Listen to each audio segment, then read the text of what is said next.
So having blabbered all that, let me bring in my guest today. So she has a show that I've been following some, and she's been doing a lot of really great protest coverage, kind of getting on the front lines, which you guys know I admire that. I really appreciate that. I've attended a lot of protests myself, but I don't do as thorough of a job documenting it as other people do. I'm more of a live in the moment guy. So it's like I'll talk about it later. I'll periscope some, but I don't really do the very thorough documentation job that other folks do. So I'm really glad that they do it. They got the right eye for it. And this is one of the folks who really does that. Please welcome Nikki from Backyard Politics. Nikki, how are you? I'm good, Ron. Thanks. How are you? I'm wonderful. It's Tuesday morning. I mean, and we're in the same time zone. We're both West Coasters. You're up in Oregon, and I am here in Southern California. So let's start a little bit about you and kind of about what you've been up to recently. So Backyard Politics, is that do you kind of focus on mostly stuff in the backyard, so to speak? Is that why you chose that name, or unpack that for me? Well, it was inspired by conversations in my backyard that were political. And then I was like, well, I need to start a podcast because none of my friends or family are listening. And I watch Graham a lot. And so I saw he had a TV behind him. And I'm like, I wonder if I could do that. And I Googled how to do it and figured it out and started my own channel. So now I primarily cover protests in Oregon now, but it started out as like trying to just get people to wake up to the fact that I wanted somebody like Bernie or Tulsi in the White House. And, I got pissed when Trump got elected, and then it all unraveled. I found out it was a system problem. So it kind of just grew from there. Mm-hmm. Well, so what was kind of the more, oh, by the way, I don't know about you, but in my experience, you can start a podcast and friends and family still aren't going to listen. Absolutely. I don't know if that's they your don't experience. subscribe. Yeah. I'm like, I'm pretty sure none of my friends and family. I mean, randomly, I will get some text messages from friends where they're like, "Oh, I listen every day," or like, "Oh, your podcast has really helped get me through. I listen to it every morning run," or something like that. But I think for the most part, friends and family aren't listening, which is fine. But yeah, I know family doesn't, or at least I'm pretty sure they don't. Watch, I'm going to get flooded with family emails. Absolutely true. I will too. It's true though. That's funny. Well, so let's start with the most recent, and then we'll get more general. What was kind of the most recent protest coverage that you did out in Oregon? We had a people's strike, which was all inclusive to every oppressed person in the community, whether you're, Black, brown, or just a poor individual, anybody in the working class. And it was just a strike, a movement. And we had it planned the Oregon State Capitol, which is in downtown Salem. It had been planned for weeks. And then we had a last minute change of venue. We had to meet at a park because there was a whole group of drunk Proud Boys at the Capitol with all their guns and everything else. So we changed our venue and then had a bunch of speakers, and an indigenous group performed on drums. And it was really fun. And then the march started. And when we started to walk down the street, immediately we were stopped by SWAT and cops in riot gear, and they were threatening tear gas if we didn't get out of the streets. Meanwhile, at the Capitol building, the cops that were down there were not in riot gear, and they had shown up on bicycles. So they sent cops dressed to the nines, ready to crack heads to you guys, which was just an overall, like basically, was it kind of like a poor people's campaign-esque type theme? Like it was just like all kinds of folks were there. And yeah, we had actually it was really cool. We had a bunch of activists from Portland that came down and basically showed Salem how to do it. And they also made people here more aware that it's not a Trump issue, because nobody's really listening to just me saying that, So they're like, this is not a Trump thing. This is a system thing, trying to wake up some of the libs in the crowd, So it was about 200 of us that were there, and we got stopped by the cops multiple times, and it just escalated from there. And the Proud Boys, meanwhile, there were just a couple bike cops over there, not bothering them. Yeah. Hanging That's out. remarkable. And So did you go back and I'm sorry, go ahead. Oh, I was just going to say the jurisdiction down there is a little bit weird. So we have Salem Police Department that maintains the streets, and then Oregon State Patrol is the Capitol building, and then across the street at Capitol Mall, which is like a park. So it's like two different cops responding to us. So, like, kind of unpack it a little more logistic for me. So did you go back and forth between the two of them? Like, did you guys march to the state building? Yeah, the march ended up going to the state capitol, and then the cops followed us the whole way there, and then OSP was there, Oregon State Patrol. They have a mobile response team that shows up, like packed, ready to go with riot gear and stuff. And they were there, and they were like separating the Proud Boys from us, but they let the Proud Boys come onto our side, which they do all the time, but they won't let us go to the other side ever. And then there's some footage that you can see that the Proud Boys are telling them what to do, and they're talking to them. And one in particular went like this, like, come on. And as soon as that happened, one of the Oregon State Patrol officers shoved me and said, go. And I'm like, well, why can't you just ask me to go? I'll move. And then Salem Police Department came up right behind that and told me to get out of the way and told me to get, like I was an animal. Told you to and kept get. shoving me. Like those are the words. Oh, wow. Yeah, he goes, move it, get. Wow. Did you document all this? Did you get all this on footage? Yeah, it's on a live stream on Twitter, and then I did a video covering all of that too. So people can see this firsthand footage on your YouTube channel and on your Twitter. Yeah, unedited, just live stream. Wow. So what else did the Proud Boys and the police say to each other? Like, what else were you able to capture? Like, what else was being said? I couldn't see anything or hear anything, except for I saw somebody from Portland. We had a lot of Portland press down here, independent press, and one of them captured a Proud Boy talking to Oregon State Patrol right before Oregon State Patrol shoved a bunch of protesters. So I don't know what was said, but you can definitely see it. And that's on my Twitter too, and in my video. So how did it all end? Like, how did this particular event end? Like, was it a peaceful resolution? Did you all just kind of go your separate ways, or what kind of transpired at the end of the protest? Well, at the end of it, the alt-right kind of just like retreated into the darkness. Basically, they went behind the Capitol building and left and waited for activists to go home. There was reports that they were waiting to assault protesters, because that's how they move up in the ranks. And then our activist group ended up marching back to the park and then called a successful protest and went home. And there were a lot of people stopped by cops that night. A lot of people. Who was your activist group? This was just People's Strike in Portland, and then Symbiosis PDX was a part of it. There was a bunch of different groups that came together for it. So, what is it like politically in Salem? I mean, is it kind of a little bit of everything? I mean, I know Oregon is just such an interesting state in so many ways, and we were kind of talking a little bit about this off mic, where it's like you have places like Portland and Eugene, and then you have other places that are very much not like Portland or Eugene. It's a very interesting state in that regard, because it's not necessarily a huge state, but you can drive through Oregon and feel like you've been in a couple different countries, you know?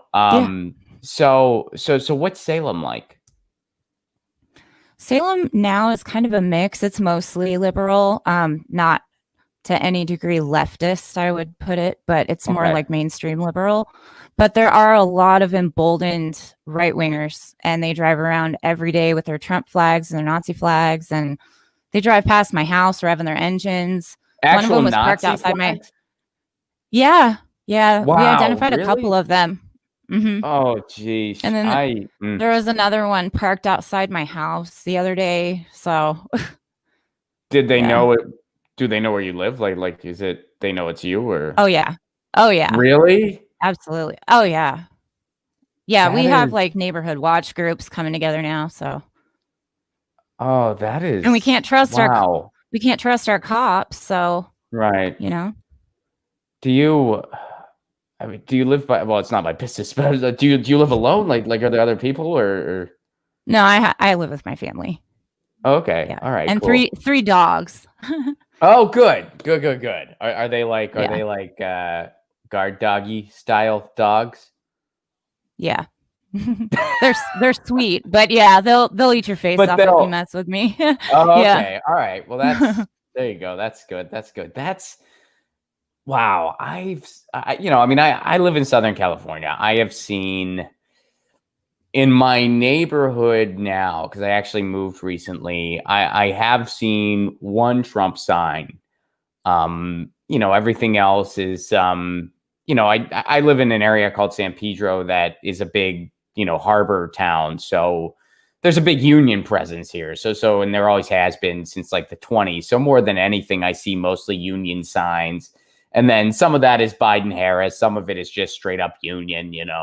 But Mm. I've only seen one Trump sign, and I've not seen any Nazi flags. I mean, Wow. I don't think I mean, hey, and I'm feeling a little, I guess, sheltered right now. I've never in my lifetime seen somebody actually fly the Nazi flag, other Well, and than, I felt the same way that historically.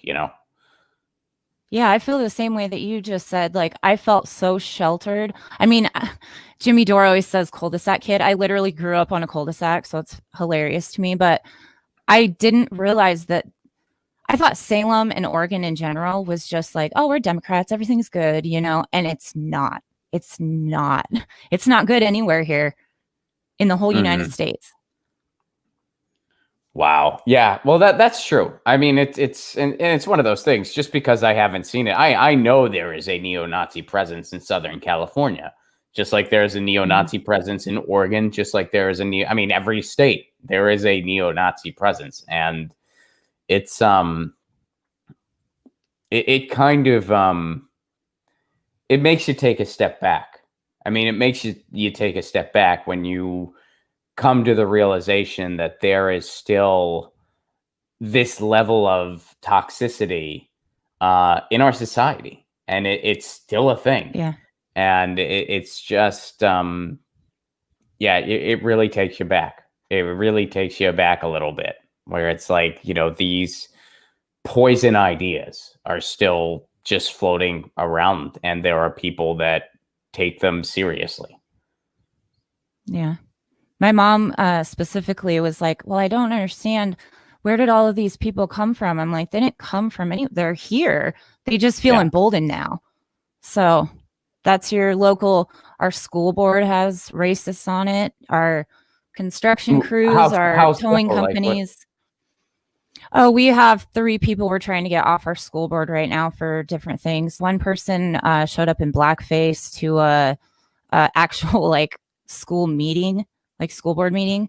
And then Why? another Why one, did they do I, that? well, one of them is married to one of the guys that is associated with one of these alt-right groups. Mm, They're okay. all in bed with everything in here. It's disgusting. I mean, and this is, I think one of the lessons here too is that we really got to organize locally big time. I mean that needs to happen Mhm. in every town, in every area, in every neighborhood. Like we really have to, for a number of reasons. One, because the other side's doing it. The other side's doing it. Absolutely. And when I say other side, I don't just mean the people who, we're not totally aligned with politically, because there's a lot of people that, I'm not aligned with politically, but they're certainly not my enemy or something like that. But when I'm saying other side, I'm meaning what you're talking about. I'm meaning like actual, white supremacists, neo-Nazis. They organize in their neighborhoods. That's something they They're do. tactical. Yeah. Yeah, I mean, and it is disturbing beyond comprehension, but it goes to show you, it's like, well, you know, you really want to bring systemic change to this place.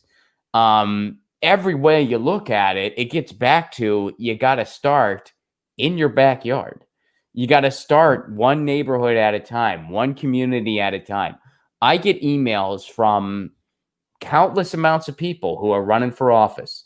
And I applaud that. I think it's a noble thing to do. I'm not trying to diminish it in any way. It takes a ton of courage. But I'll be honest, I would feel a lot better if for every 10 emails I got from somebody running for Congress or Senate, there'd be 2 or hell, 1 of somebody running for their city council or their school board or even mayor. None of them are that way. None of them. Nobody is interested in local office, it seems like, or at least not near enough. And that's where, I mean, look at what you can do. Look at Shama Zawant in Seattle.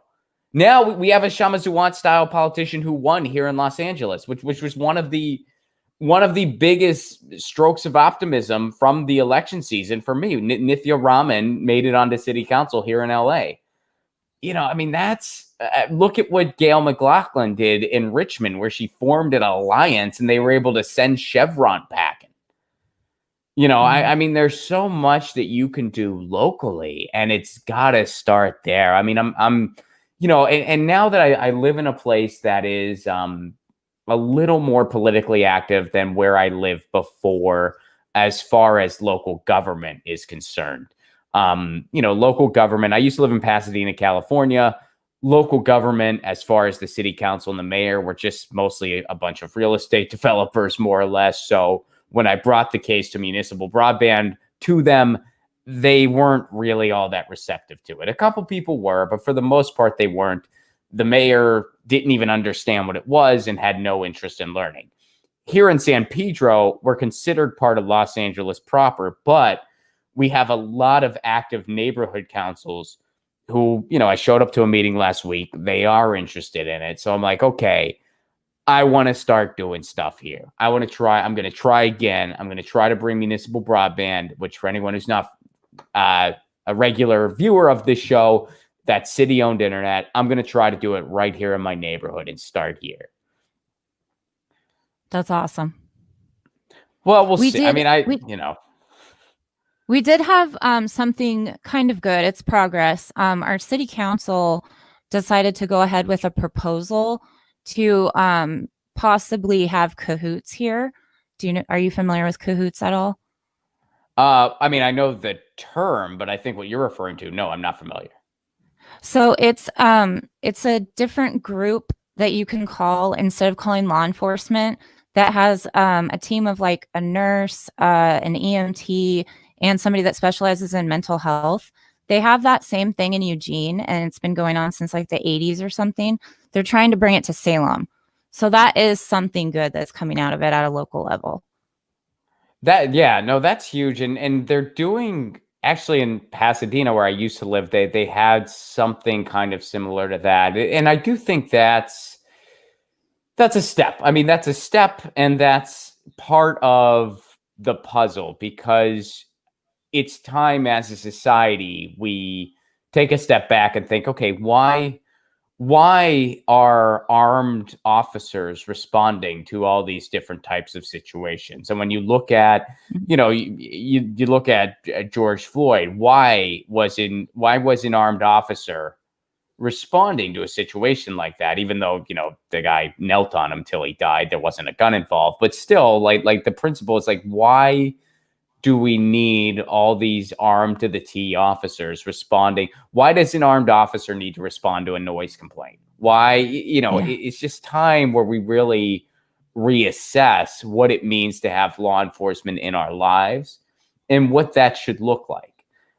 There's no reason why the same person who is responsible for pulling somebody over for a broken taillight should be the person that responds to a live shooter situation, which does happen in this country. Mm-hmm. We have a huge, I'm sure everywhere does, but we have a huge unsheltered community too. And it would be nice to have somebody that is like capable of handling a mentally unstable patient rather than going in already ready to like blow them up because they don't want them there anyway. Mm-hmm. Yeah, well, and how often has that happened where it's like, well, we don't know how to fix this problem. We're just going to fire a gun at it. Yeah, or lock them up or whatever. Yeah. Get your news on with Ron. Don't you want to know what's going on? We're getting our news on today. Get your news on with Ron. Don't you want to know what's going on? We're getting our news on today. Yeah, yeah, yeah. You can tweet me an article at Ron Placone. We'll go through it together and make it our own. Get your news on with Ron. Don't you want to know what's going on? We're getting